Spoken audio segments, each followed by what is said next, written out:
ಹಚ್ಚ ಹಸಿರು ಸ್ವಚ್ಛ ಸುಂದರವಾದ ಮಲೆನಾಡಿನ ಪ್ರಕೃತಿ ಎಷ್ಟು ಅಂದವೋ ಹಾಗೆ ಇಲ್ಲಿನ ಜನರ ಆಚಾರ ವಿಚಾರಗಳು ಕೂಡ ಅಷ್ಟೇ ಚಂದ. ಈ ಸುಂದರವಾದ ಮಲೆನಾಡಿನ ಮಡಿಲಲ್ಲಿರುವ ಒಂದು ಪುಟ್ಟ ಗ್ರಾಮದ ಈ ಒಂದು ಕಾರ್ಯ ಇಂದು ಇಡೀ ನಾಡಿಗೆ ಮಾದರಿಯಾಗಿದೆ. ಹೌದು, ಇಂದು ನಾವು ಚಿಕ್ಕಮಗಳೂರು ಜಿಲ್ಲೆಯ ಕೊಪ್ಪ ತಾಲೂಕಿನ ವಿನಾಯಕಪುರ ಎಂಬ ಒಂದು ಮಲೆನಾಡಿನ ಗ್ರಾಮದಲ್ಲಿ ನಡೆದಂತಹ ವಿಶೇಷ ಯಕ್ಷಗಾನ ಬಯಲಾಟ ಕಾರ್ಯಕ್ರಮದ ಬಗ್ಗೆ ನೋಡೋಣ. ಸಾಮಾನ್ಯವಾಗಿ ಯಕ್ಷಗಾನ ಅಂದಾಕ್ಷಣ ನಮ್ಮ ಕಣ್ಮುಂದೆ ಬರುವುದು ಹರಕೆ ಸೇವೆ, ರಾತ್ರಿಯ ಬಯಲಾಟ, ಪೂಜೆ ಪುನಸ್ಕಾರ ಇತ್ಯಾದಿಗಳು. ಆದರೆ ಈ ವಿನಾಯಕಪುರದಲ್ಲಿ ನಡೆಯುವ ಯಕ್ಷಗಾನ ಬಯಲಾಟ ಈ ಎಲ್ಲಾ ದೃಷ್ಟಿಕೋನದಲ್ಲೂ ವಿಭಿನ್ನವಾಗಿದೆ. ಇಲ್ಲಿ ಯಕ್ಷಗಾನ ಎಂದರೆ ಕೇವಲ ಮನರಂಜನೆಯಲ್ಲ, ಅದು ಒಂದು ರೀತಿಯ ಗ್ರಾಮಾಭಿವೃದ್ಧಿ ಕಾರ್ಯ. ಹೌದು, ಈ ವಿನಾಯಕಪುರದಲ್ಲಿ ಊರಿನ ಗ್ರಾಮಸ್ಥರೆಲ್ಲ ಸೇರಿಕೊಂಡು ಯಕ್ಷ ಕಲಾಭಿಮಾನಿ ಬಳಗ ವಿನಾಯಕಪುರ ಎಂಬ ಒಂದು ಸಂಘವನ್ನು ಕಟ್ಟಿಕೊಂಡು ಸರಿಸುಮಾರು ಊರಿನ 60 ಕುಟುಂಬಗಳು ಕಳೆದ ಹಲವು ವರ್ಷಗಳಿಂದ ಈ ಯಕ್ಷಗಾನ ಸೇವೆಯನ್ನು ನಡೆಸಿಕೊಂಡು ಬರುತ್ತಿವೆ. ಇಲ್ಯಾವುದೇ ಜಾತಿ, ಮತ, ಕುಲ ಇತ್ಯಾದಿಗಳ ಭೇದ ಭಾವವಿಲ್ಲದೆ ಊರಿನ ಎಲ್ಲರೂ ಒಂದಾಗಿ ಪ್ರತಿ ವರ್ಷವೂ ಈ ವಿಭಿನ್ನ ರೀತಿಯ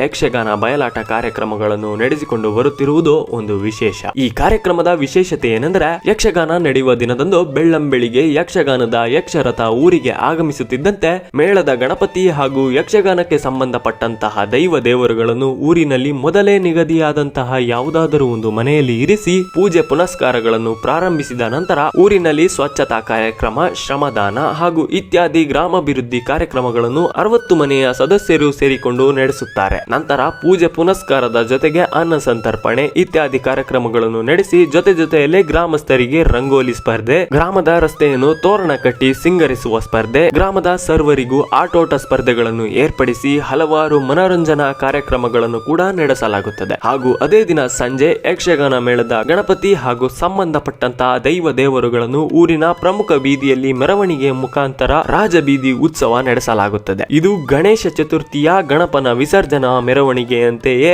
ಅದ್ದೂರಿಯಾಗಿರುತ್ತದೆ. ಇಲ್ಲಿ ಈ ಊರಿನ ಗ್ರಾಮಸ್ಥರು ಹಾಗೂ ಸುತ್ತಮುತ್ತಲಿನ ಊರುಗಳ ಜನರು ಕೂಡ ಈ ಮೆರವಣಿಗೆಯಲ್ಲಿ ಪಾಲ್ಗೊಂಡು ಸಂತಸ ಸಂಭ್ರಮದಿಂದ ಕುಣಿದು ಕುಪ್ಪಳಿಸುತ್ತಾರೆ. ಊರಿನ ಎಲ್ಲಾ ಮುಖ್ಯ ರಸ್ತೆಗಳನ್ನು ಸುತ್ತಾಡಿ ಮೆರವಣಿಗೆ ಕೊನೆಗೆ ಯಕ್ಷಗಾನದ ಚೌಕಿ ತಲುಪುತ್ತಿದ್ದಂತೆ ಚೌಕಿಯಲ್ಲಿ ದೇವರುಗಳಿಗೆ ಪೂಜೆ ನೆರವೇರಿಸಿ ಯಕ್ಷಗಾನ ಬಯಲಾಟ ಪ್ರಾರಂಭವಾಗುತ್ತದೆ. ಇಲ್ಲಿಗೆ ವಿಶೇಷತೆಗಳು ಮುಗಿದಿಲ್ಲ. ನಂತರ ಯಕ್ಷಗಾನದ ಸಣ್ಣ ವಿರಾಮದ ನಡುವೆ ಹಲವು ಸಾಧಕರಿಗೆ, ಗಣ್ಯರುಗಳಿಗೆ ಹಾಗೂ ಊರಿನ ಕೀರ್ತಿ ಬೆಳಗಿಸಿದ ಹಲವರಿಗೆ ಹಾಗೂ ಅತಿ ಹೆಚ್ಚು ಅಂಕ ಪಡೆದು ಉತ್ತೀರ್ಣರಾದಂತಹ ಗ್ರಾಮದ ವಿದ್ಯಾರ್ಥಿನಿಯರಿಗೆ ಸನ್ಮಾನ ಮಾಡುವ ಮೂಲಕ ಅವರ ಮುಂದಿನ ಸಾಧನೆಗೆ ಪ್ರೋತ್ಸಾಹ ನೀಡಲಾಗುತ್ತದೆ. ಜೊತೆಯಲ್ಲೇ ಬೆಳಗಿನಿಂದ ಸಂಜೆಯವರೆಗೆ ನಡೆದಂತಹ ಹಲವಾರು ಸ್ಪರ್ಧೆಗಳ ವಿಜೇತರಿಗೆ ಬಹುಮಾನ ನೀಡಿ ಪ್ರೋತ್ಸಾಹಿಸಲಾಗುತ್ತದೆ. ನಂತರ ಮಾರನೇ ದಿನ ಬೆಳಗ್ಗೆ ಸೂರ್ಯೋದಯದವರೆಗೆ ಯಕ್ಷಗಾನ ಪ್ರದರ್ಶನ ನಡೆಯಲಾಗುತ್ತದೆ. ಒಟ್ಟಾರೆಯಾಗಿ ಯಕ್ಷಗಾನ ನಡೆಯುವ ದಿನದಂದು ಬೆಳಗ್ಗೆಯಿಂದ ಸಂಜೆಯವರೆಗೆ ಹಲವಾರು ರೀತಿಯಲ್ಲಿ ಆ ದಿನದ 24 ಗಂಟೆಯನ್ನು ಊರಿನ ಗ್ರಾಮಸ್ಥರು ಊರಿಗಾಗಿ ಮೀಸಲಿಟ್ಟಿರುತ್ತಾರೆ. ನಾವು ವಿನಾಯಕಪುರದಲ್ಲಿ 15 ವರ್ಷಗಳಿಂದ ಪ್ರತಿ ವರ್ಷನೂ ಸಹ ಯಕ್ಷಗಾನವನ್ನು ನಡೆಸ್ಕೊಂಡು ಬರ್ತಾ ಇದ್ದೀವಿ. ನಾವು 60 ಮನೆಯವರು ಸೇರಿ ಯಕ್ಷಗಾನ ಕಲಾಭಿಮಾನಿ ಬಳಗ ವಿನಾಯಕಪುರ ಅಂತ ಮಾಡಿಕೊಂಡಿದ್ದು, ಈ ಯಕ್ಷಗಾನ ಕಲೆಯಲ್ಲಿ ಎಲ್ಲ ನಮ್ಮ ಊರೇ ಸ್ವಚ್ಛವಾಗುತ್ತೆ. ಈ ಯಕ್ಷಗಾನ ಬರೀ ಇದು ಯಕ್ಷಗಾನಕ್ಕಾಗಿ ಅಲ್ಲ, ಊರಿನ ಅಭಿವೃದ್ಧಿ ಮತ್ತು ಊರಿನ ಕಳೆ ಮತ್ತು ಊರಿನ ಸ್ವಚ್ಛತೆಯನ್ನು ಸಹ ಈ ಯಕ್ಷಗಾನ ಕಲೆಯಲ್ಲಿ ನಾವು ಒಳಗಡಿಸಿಕೊಂಡು ಯಕ್ಷಗಾನವನ್ನು ಮಾಡ್ಕೊಂಡು ಬರ್ತಾ ಇದ್ದೀವಿ. ಪ್ರತಿ ವರ್ಷದಂತೆ ಈ ವರ್ಷವೂ ಕೂಡ ರಂಗೋಲಿ ಸ್ಪರ್ಧೆ ಮತ್ತು ಮಕ್ಕಳಿಗೆ ಆಟೋಟ ಸ್ಪರ್ಧೆಗಳನ್ನು ಏರ್ಪಡಿಸಿದ್ದು, ಮುಂದಿನ ದಿನಗಳಲ್ಲಿ ಸಹ ಇದೇ ಥರ ನಾವು ಇನ್ನೂ ಹೆಚ್ಚಾಗಿ ಆಟೋಟ ಸ್ಪರ್ಧೆಗಳನ್ನೆಲ್ಲ ಏರ್ಪಡಿಸ್ತೀವಿ. ಯಕ್ಷಗಾನ ಕಲಾಭಿಮಾನಿ ಬಳಗ ವಿನಾಯಕಪುರ ಇವರ ವತಿಯಿಂದ ಏನು ಒಂದು ಯಕ್ಷಗಾನ ಕಾರ್ಯಕ್ರಮ ನಡೀತಿದೆ, ಇದೊಂದು ವಿಶೇಷ ಕಾರ್ಯಕ್ರಮ. ಯಾಕೆ ಅಂದರೆ ಎಲ್ಲ ಕಡೆನೂ ಒಂದು ಯಕ್ಷಗಾನ ನಡೆಯುವಂಥದ್ದು ರೂಢಿ. ಆದರೆ ಇಲ್ಲಿಯ ವಿಶೇಷತೆ ಏನು ಅಂದರೆ, ಯಕ್ಷಗಾನದ ಜೊತೆಗೆ ಊರಿನ ಸ್ವಚ್ಛತಾ ಕಾರ್ಯಕ್ರಮ, ಜೊತೆಗೆ ಆಟೋಟ ಸ್ಪರ್ಧೆಗಳು, ಜೊತೆಗೆ ಗಣಪತಿಯ ಬೀದಿ ಉತ್ಸವ ಇರುತ್ತೆ. ಎಲ್ಲ ಕಾರ್ಯಕ್ರಮಗಳನ್ನು ಕೇವಲ ಒಂದು ಯಕ್ಷಗಾನ ಎಂಬಂತಹ ಒಂದು ಬ್ಯಾನರ್ ರೆಡಿ ಮಾಡುವಂಥದ್ದು ಒಂದು ವಿಶೇಷ.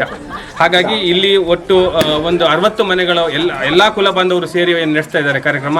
ಈ ಕಾರ್ಯಕ್ರಮ ಯಶಸ್ವಿ ಆಗಲಿ, ಹಾಗೆ ಹಿಂದಿಂದ ನಡ್ಕೊಂಡು ಬಂದ ಕಾರ್ಯಕ್ರಮ ಮುಂದೆಯೂ ಕೂಡ ಮುಂದಿನ ಪೀಳಿಗೆ ಕೂಡ ಹಾಗೆ ರೀತಿ ಹಸ್ತಾಂತರ ಆಗಲಿ ಅಂತ ಕೇಳ್ಕೊಳ್ತಾ, ನಡೆಸ್ತಿರುವಂಥ ಎಲ್ಲರಿಗೂ ಕೂಡ ಆಯುರಾರೋಗ್ಯ, ಐಶ್ವರ್ಯ, ಸುಖ, ಶಾಂತಿ, ನೆಮ್ಮದಿ, ಸಂಪತ್ತನ್ನು ನೀಡಲಿ ಅಂತ ಬಿಟ್ಟು ಈ ಮೂಲಕ ಕೇಳ್ಕೊಳ್ಳಿ. ಈ ಯಕ್ಷಗಾನ ಬಯಲಾಟ ಒಂದು ರೀತಿ ಗ್ರಾಮದ ಒಳಿತಿಗಾಗಿ ಅಥವಾ ಗ್ರಾಮದ ಅಭಿವೃದ್ಧಿಗಾಗಿ ಊರಿನ ಸರ್ವ ಸದಸ್ಯರೇ ಸೇರಿ ಹಲವಾರು ವರ್ಷಗಳಿಂದ ನಡೆಸಿಕೊಂಡು ಬಂದಿರುವಂತಹ ಒಂದು ಅದ್ಭುತ ಕಾರ್ಯವಾಗಿದೆ. ಈ ಕಾರ್ಯಕ್ರಮವು ಒಂದು ರೀತಿ ಊರಿನ ಎಲ್ಲರನ್ನು ಯಾವುದೇ ಜಾತಿ, ಕುಲ, ಮತ ಇತ್ಯಾದಿ ಭೇದ ಭಾವಗಳಿಲ್ಲದೆ ಒಟ್ಟುಗೂಡಿಸಿ ಸಂತಸ ಸಂಭ್ರಮದೊಂದಿಗೆ ಸೌಹಾರ್ದತೆಯ ಬಾಂಧವ್ಯವನ್ನು ಬೆಸೆಯುವಲ್ಲಿ ಸಹಕಾರಿಯಾಗಿದೆ. ಈ ರೀತಿಯ ಕಾರ್ಯಗಳನ್ನು ನಡೆಸುವ ಮೂಲಕ ಯಕ್ಷ ಕಲಾಭಿಮಾನಿಗಳ ಬಳಗ ವಿನಾಯಕಪುರ ಹಾಗೂ ಗ್ರಾಮಸ್ಥರು ಹಲವಾರು ಹಲವಾರು ವರ್ಷಗಳಿಂದ ಊರಿನ ಕೀರ್ತಿಯನ್ನು ಬೆಳಗುತ್ತಿದ್ದಾರೆ. ನೋಡಿದ್ರಲ್ಲ ಸ್ನೇಹಿತರೆ, ವಿನಾಯಕಪುರದ ಈ 24 ಗಂಟೆಗಳು ಕೇವಲ ಒಂದು ಕಾರ್ಯಕ್ರಮವಲ್ಲ, ಅದು ಈ ಊರಿನ ಜನರ ಒಗ್ಗಟ್ಟು ಮತ್ತು ಗ್ರಾಮದ ಮೇಲಿನ ಪ್ರೀತಿಯ ಪ್ರತೀಕ. ಯಕ್ಷಗಾನದ ಮೂಲಕ ಸಮಾಜ ಸೇವೆಯನ್ನು ಮಾಡುತ್ತಾ ಕಲೆ ಮತ್ತು ಸಂಸ್ಕೃತಿಯನ್ನು ಉಳಿಸುತ್ತಿರುವ